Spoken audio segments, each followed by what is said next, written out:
panic and horror from the crowd as a man sets himself on fire. Often considered the ultimate form of protest, this happened on the streets of Tel Aviv.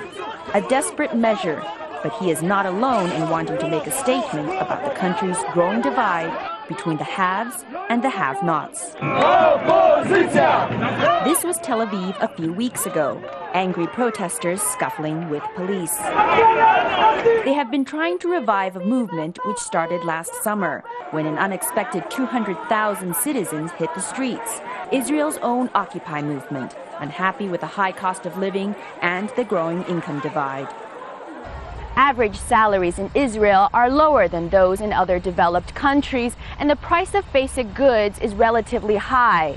Those in the lower and middle classes have become increasingly worried and feel the government should improve the system's social services. Along the country's coastal highway, activists have constructed a tower of justice.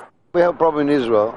We have a very tough problem that people can get places, can get homes, can get buy an apartment. The rent sum is very high. Israel's housing prices have risen by more than 50% over the past few years.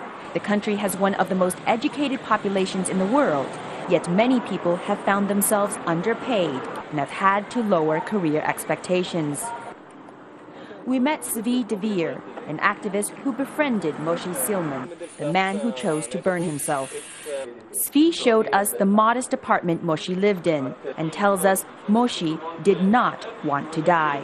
He wanted to send a message. Unfortunately, Moshe's case is not unique. He was just, an extreme example. There are a lot of people who are waiting for public housing, that are asking for help with rent. I think that the waiting list for public housing is 7 years. Not half year, 7 years. The government has responded to Moshe's dramatic act by announcing a new committee for emergency cases. But activists say it does not solve the systemic social problem. This is footage of Moshe Silman just 1 month ago, telling the reporter he's been rejected a second time for public housing. Friends say he did everything he could, and the state had failed him. Melissa Chan, Al Jazeera, Tel Aviv.